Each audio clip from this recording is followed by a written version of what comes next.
Um homem com um passado misterioso, forçado a entrar em uma trilha de vingança, aparentemente por um motivo trivial. Eu poderia estar falando da metade dos filmes de ação que foram lançados nas últimas décadas, mas eu estou falando do Nobody, ou Anônimo, o título brasileiro. Um filme dirigido pelo Ilya Naishlер, protagonizado pelo Bob Odenkirk, um velho conhecido dos maratoneiros de plantão por interpretar o advogado Saul nas séries Breaking Bad e no seu spin-off Better Call Saul. Eu não sabia absolutamente nada sobre esse filme, eu não vi trailers nem sinopses, eu só me deparei com ele e resolvi assistir. Nesse filme, o Hutch é um cara normal, vivendo com a sua família normal, até que um dia sua casa é invadida por assaltantes e, apesar do Hutch se manter calmo e não reagir, alguns pequenos acontecimentos posteriores fazem com que ele vá atrás dos assaltantes, o que não acaba dando em nada. Só que na volta, em um evento completamente aleatório e sem conexão nenhuma com o início da história, ele se depara com um grupo de russos que estão provocando e assediando passageiros dentro de um ônibus e desconta toda a raiva reprimida neles. Obviamente, um desses russos é parente de um mafioso, assim como acontece em todos os filmes de ação americanos, o que coloca o Hutch e a família dele na mira da máfia russa.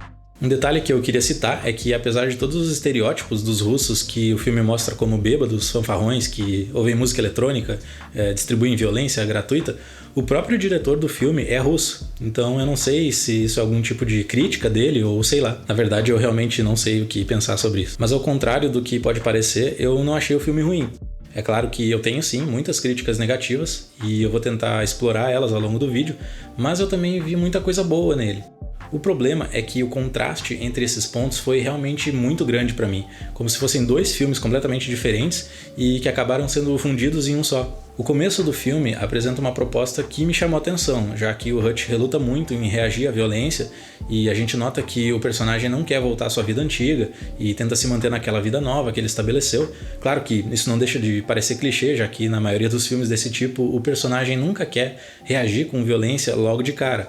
Ele sempre é levado até uma motivação extrema que faz com que ele seja obrigado a reagir com violência. E isso se deve a algo muito simples, é uma forma de justificar a explosão de violência que vem a seguir, é uma forma de aceitar que aquilo que o protagonista está fazendo é certo, que ele não teve escolha, mas que no final das contas é exatamente o que o público quer, uma matança desenfreada, moralmente justificada, por mais que essa moral seja distorcida. É o tipo de enredo que acaba mexendo na fragilidade masculina e na forma como a cultura do homem macho foi construída principalmente através da explosão de filmes de ação dos anos 80, onde o foco era o protagonista que derrotava o antagonista usando principalmente a força física. E eu confesso que no começo do filme eu achei que ele seria um pouco diferente. A gente tem um protagonista que já não é um jovem, ele é um pai de família, aparentemente irresponsável, e que se recusa a recorrer à violência, principalmente na presença dos filhos.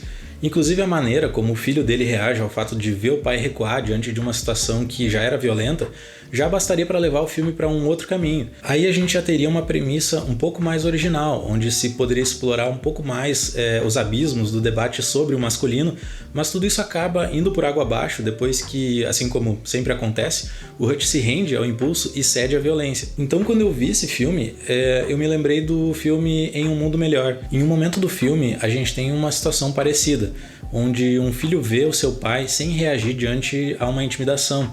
E isso leva todos os personagens através de uma jornada de descobrimento que fala sobre coragem, sobre medo e outros aspectos ligados ao masculino e que raramente são abordados no cinema mais popular. Eu sei que é difícil quebrar esses padrões. O cinema é uma indústria que gera milhões de empregos, que movimenta uma parcela enorme da economia. Então a maioria dos grandes filmes comerciais dá o que o público quer. É assim que uma linha de produção funciona. Ela fabrica produtos para os quais existe uma demanda. Um pouco além disso, apesar dessas comparações que eu fiz até aqui, talvez não seja totalmente justo julgar esse filme fora do nicho dele, já que no final das contas ele é um filme de ação, feito para quem gosta do gênero, e o fato é que realmente foi difícil para mim abstrair todos esses detalhes, até porque no começo do filme ele parece se levar muito a sério, com uma pegada um pouco mais dramática até, com recursos narrativos interessantes, uma montagem bem atraente, mas depois de um certo ponto ele vira um festival de frases de efeitos e aquelas clássicas cenas de celebração da violência, onde os mocinhos se divertem enquanto estão matando os bandidos. Talvez o mais importante seja a maneira como o público público encara esses filmes.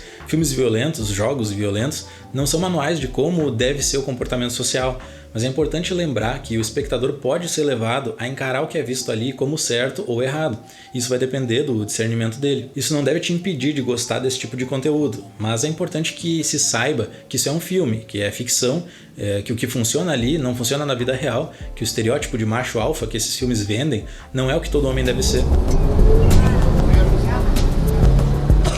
I felt sorry for guys packed into gyms, trying to look like how Calvin Klein or Tommy Hilfiger said they should. That what a man looks like? Self-improvement is masturbation. Now self-destruction. Mas apesar do que pode ter parecido até aqui, nem tudo são pontos negativos. O filme tem uma estética, tanto visual quanto sonora, realmente muito bem trabalhadas. Eu diria que o som é um dos destaques desse filme. A qualidade do trabalho de Foley, de mixagem, agregam demais para a narrativa do filme.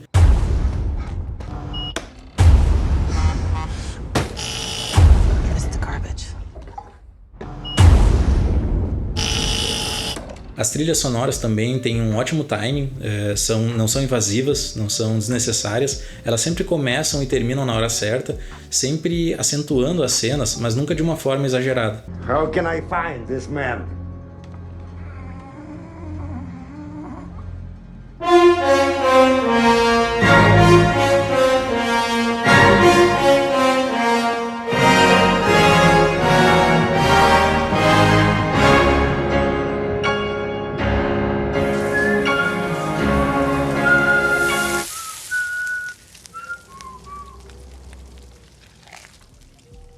As coreografias das cenas de luta também são boas, a performance dos atores e a forma como eles reagem aos ferimentos e aos golpes é extremamente realista, mas além disso é bem interessante a forma como a ideia de um protagonista invencível é aos poucos desconstruída, já que aos poucos a gente descobre que o Hutch é o cara fodão, que todo mundo tem medo, mas isso não impede que ele apanhe bastante quando decide enfrentar vários russos ao mesmo tempo, e isso faz com que a gente acredite na cena, por mais que o contexto geral do filme seja um pouco além da realidade.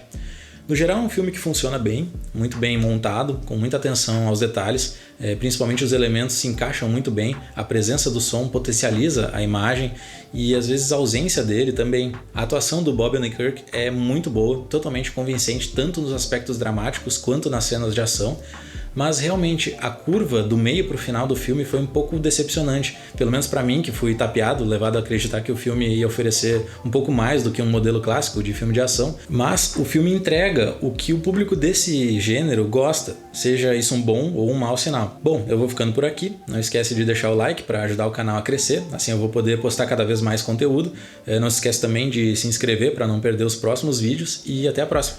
Valeu!